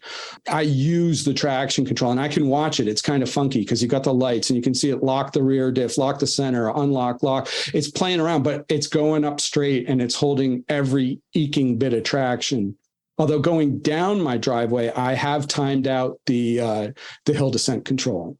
And I can tell you what happens is you get a solid tone and the brakes go. So you hear just going, brr, brr, brr, and then all of a sudden you get a warning light. The little light for the hill descent control comes on and it goes beep, and you don't lose your brakes, but you just lose the whole hill descent. And at that point, you're a passenger or what? Well, yeah, basically at that point, I was trying to process what was happening. And by the time I processed what was happening, we were 3 feet into a snowbank. And this was, and I still had to vote. So that's why I was driving down, is because this wasn't this election, but it was, and it was one of the weird November storms we get where it's really slippery, greasy snow. And so I put the hill descent control on. My wife was like, she's sitting next to me. She's like, no, this isn't going to work, George. It's not going to work. And I'm like, I'm going to do it anyway. And so I actually filmed this. I do have this filmed because I took out I was like, let's see, proof of concept. Let's see how well hill descent control works. So we made it about halfway down that section of my driveway. And it couldn't keep up. And so it just turned off. It just stops. Yeah. Well, and then you just lock up and slide. Take over. Then you basically, you're manually driving and braking at that point. Yeah. And basically what happened is, I did the newbie dumb thing and I planted my foot on the brakes. Right. And standard panic response, but the ABS brakes weren't working and you're already sliding. So you're just sliding. You just slide until you hit something or at that point, you're the middle man in the bobsled. Yep. And then my wife was like, I told you so, but then out came the cheap Harbor Freight winch. And I think we made it in time to vote. It is an awesome driveway. It's pretty steep. How long is it? It's about 1,600 feet long. Oh yeah. Okay. Was that part of your off-road driving course? Navigating your driveway? Well, the driveway is, it's really steep and it's built up on a grade. So like if you think about like a railroad grade where you've got really steep banks, there's a section where it's a 25% grade. And on either side, so it's 12 feet wide. And then on either side, it's an 8-foot drop off. And so that section is, so all our vehicles, we don't own any two-wheel drive vehicles. So we also have Audis and stuff. Everything runs studs. My tractors run chains. It's super. And there are times where we can't get out, or rather we have to wait, and I have to run it through with a tractor with chains, tear it up, sand it, do that kind of stuff. It keeps you on your toes. Yeah, I try to. Pete Vollers, he called me one time and he says, George, he knew about all my trails and my land and stuff. And he said, I want to bring, maybe a friend or two over, and can we, we want to try to make it to your mountaintop. And I was like, all right. And the date that he picked, I couldn't be here because it was actually my grandmother-in-law's 100th birthday in Florida. So you can't miss that, So it was a real bummer though, because that's when Pete was coming. So Pete gave me this impression that it was going to be him and maybe one or two other vehicles. So I'm and it was in the winter. It was like in January. And I'm on my way down. And all of a sudden I see this Toyota Tacoma pickup truck with a Toyota Land Cruiser on the back. It was one of Pete's friends. And he's like, I'm just going to trailer this up your driveway. I said, no, you're not going to make it. And he's like, no, this he had studded tires. And he's like, no, I can make it. So I paused. I watched him make it about the first 50 feet. And then him very gently backing up saying, yep, I think I'll drive the Land Cruiser from here. But basically Pete, I think he had about 6 or 8 vehicles. He even had the 88 on tracks, the guy that has the tracked 88 at events. So that didn't make it on that course. Pete was driving a G-Wagon. It must have irked Pete because he's one of the only ones who didn't make it to the top, but that took them all weekend. So they started on like Saturday morning and they didn't come back down until Sunday afternoon. Wow. 1,600 feet. So was that's not my driveway. This is actually, this is the trails that you have on your property. The trails, which go to the top of the mountain. So it was probably a good 2.5 mile ascent. It doesn't, that winds its way up. And my property is a 900 feet elevation gain from the bottom of my property to the top. That's impressive. Yes. So their average velocity was 2 miles per day. Yeah, they were going slow. I mean, it was, Matt Brown was there. There were a couple, it was basically just plodding through, pushing, breaking trail and then winching, because the whole thing is so steep that like, I've never made it up there.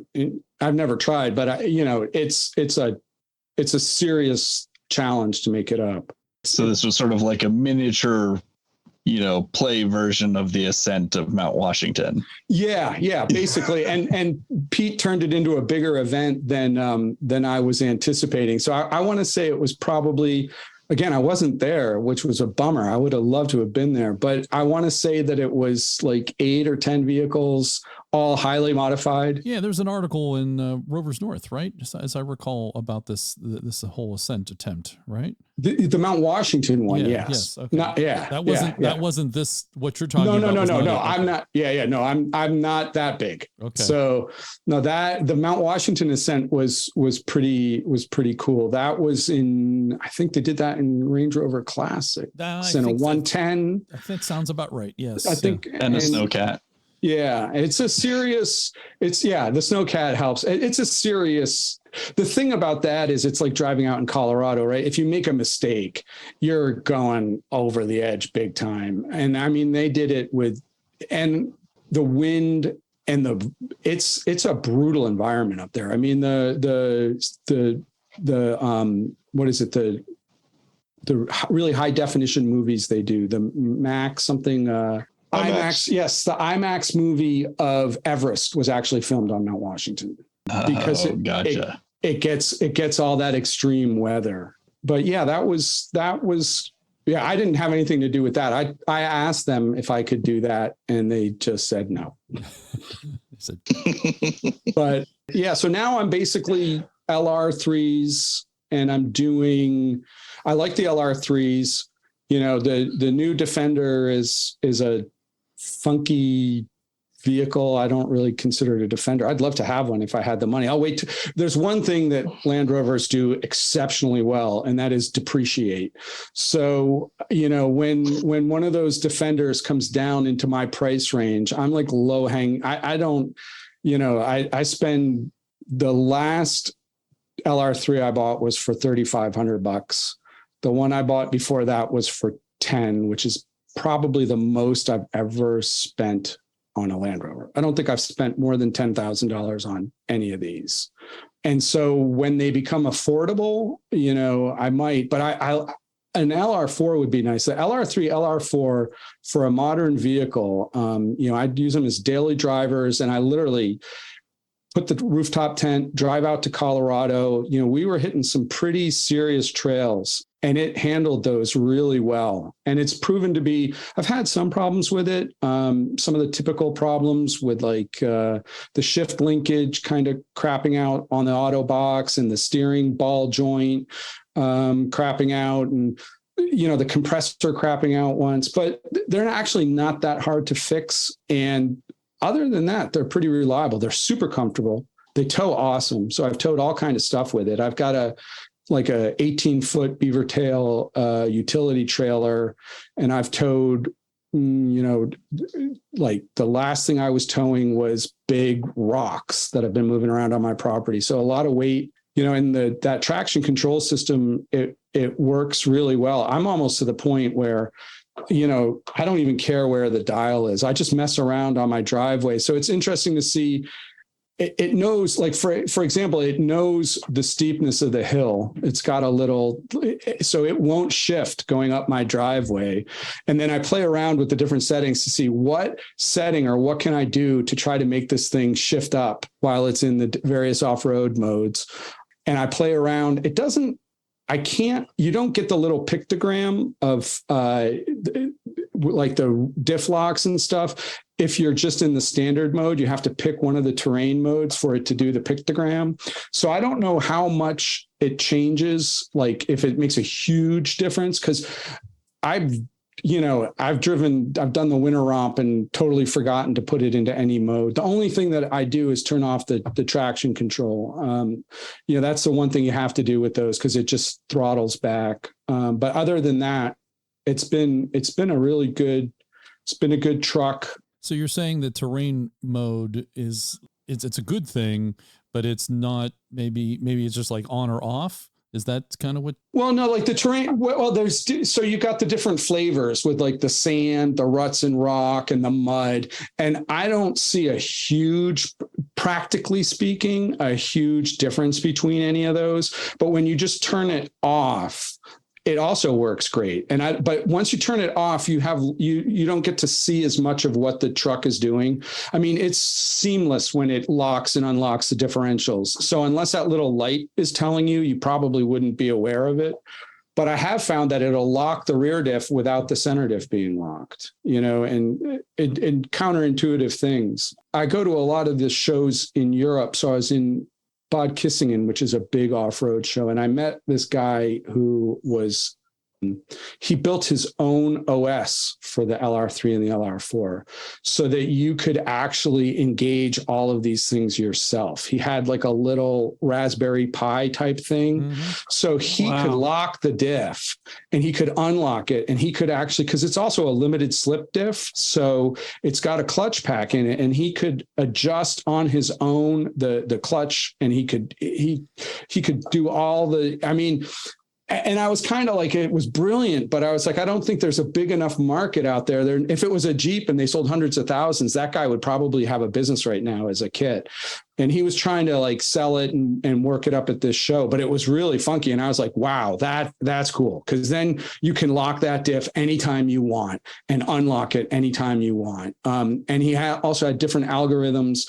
So he figured out what Rover was doing, or he had a general idea of what the different settings did.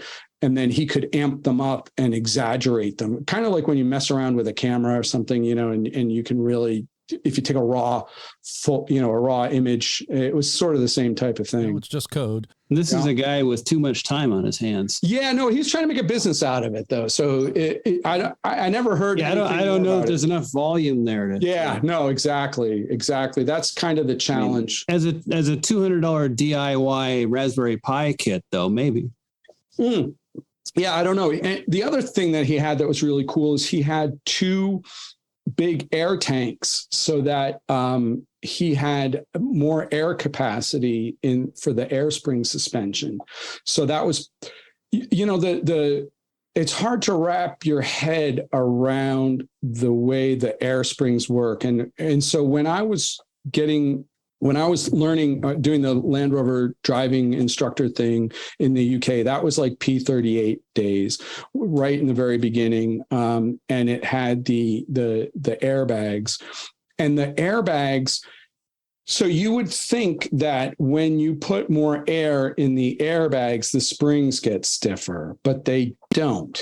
It's just going to raise or lower the suspension, because the rate, it's kind of hard. There's like a hockey puck thing that the bag goes around, and it's not just straight. It's got a curve in it. And that actually also changes the rate, because the rubber has to travel farther because it's going around a curve. And then when it's straight, it travels less. So that gives you a little bit of a variable rate there. Also changes your effective diameter with height change. Right. And so, but the putting more air into the system gives you actually more volume, and it gives you more compression. So I was always thinking like, okay, when you put more air and you raise the suspension, you're making the springs stiffer, but you're actually not making them stiffer, which is kind of counterintuitive. I used to work as an air suspension engineer, so I know exactly what you're saying. Okay. And correct me if I'm wrong. You're on the right track. Yeah, my big gripe about the P38 and that system was the airbags were undersized. Yeah. The same thing. The D2 that I had those rear airbags, right? And if they'd gone to a larger diameter bag, they could have run a lower operating pressure, which number one would have made it a whole lot more reliable, but it would have softened the ride up quite a bit. Yeah. No. And the funny thing with my LR3 is that it had 100,000 miles on it. It was a 11-year-old truck.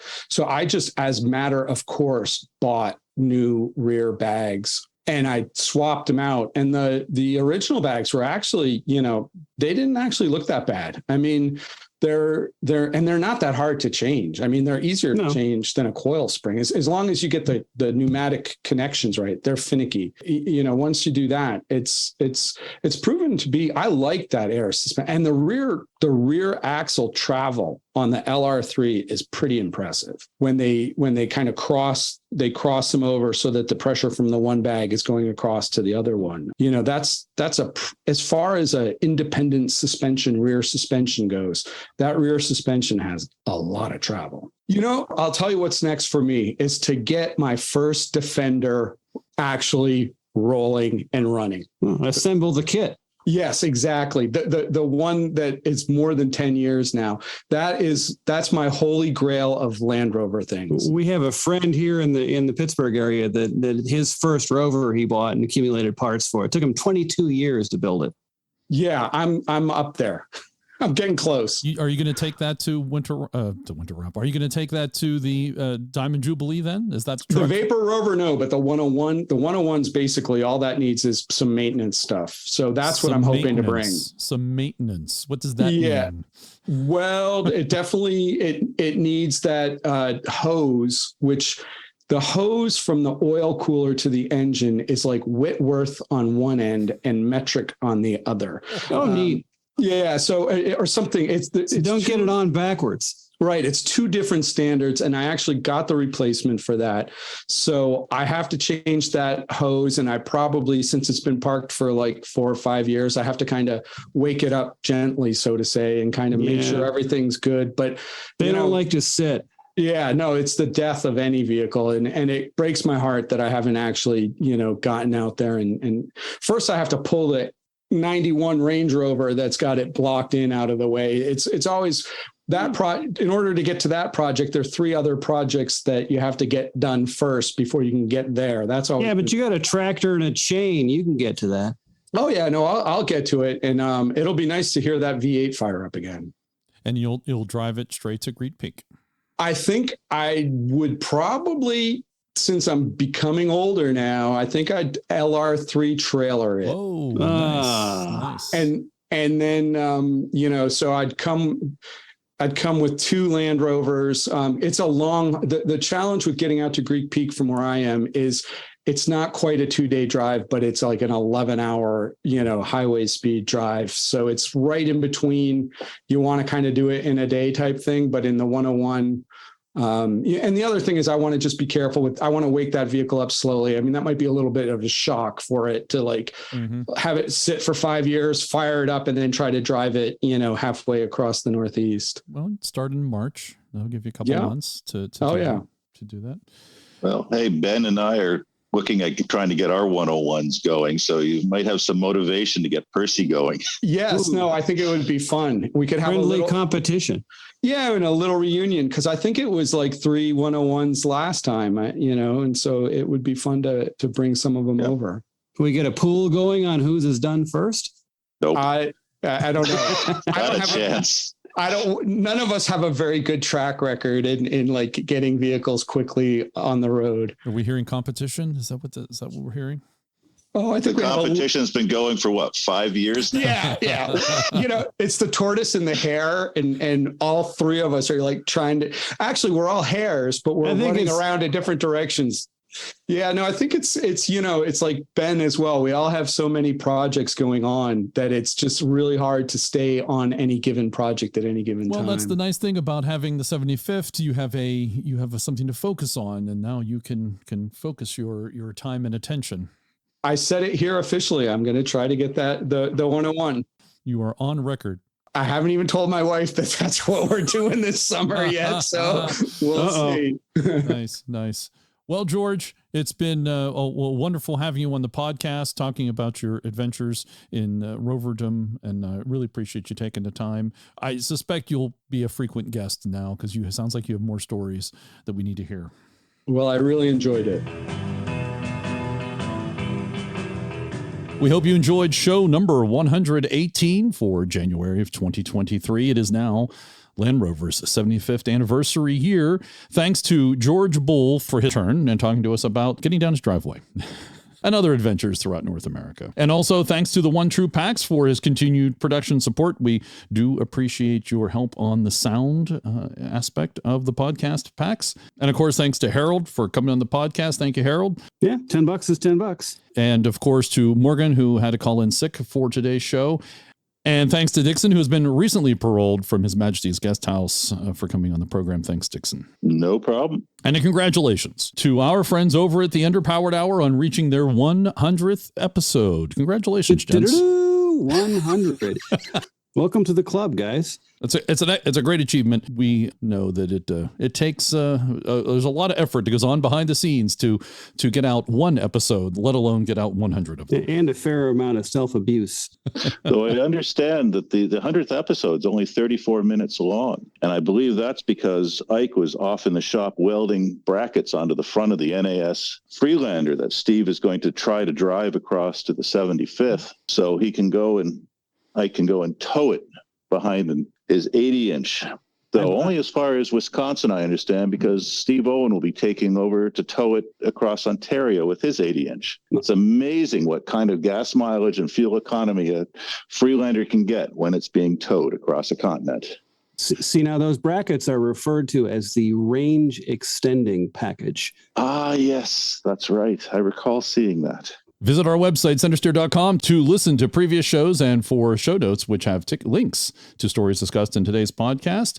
We post a new podcast at the end of every month. You can connect with us on YouTube, Facebook, Twitter, Instagram, voicemail, and email. You can directly support the show at patreon.com/Centresteer. You can buy us a t-shirt. Actually, you can buy yourself a t-shirt or a sticker. You can buy us a tee. Click on store in the menu of our webpage for details. If you have an idea for a guest, send us the details and the contact information if you have it. In honor of Land Rover's 75th anniversary, you are invited to bring your Land Rover, especially Series and Defender vehicles, to the Pittsburgh Vintage Grand Prix in 2023. It's kind of a nice little rhyme, the Pittsburgh Vintage Grand Prix in 2023. You have 6 months to prepare for the Vintage Grand Prix and 5 months to prepare for an ARC's Diamond Jubilee event. Tick-tock. Thank you for listening. We'd love to hear from you and what you're up to in your Land Rover. Until next time, I ask you to share the show with one other Land Rover enthusiast. On behalf of the entire crew here at the Centresteer podcast, I'd like to thank you for listening today. We know you have a choice in your podcasting content, and we do appreciate your choosing us. Please take a moment to look around you for any personal items you may be leaving behind, including in the overhead bins. Please watch your step as you exit, and you may now resume your important things.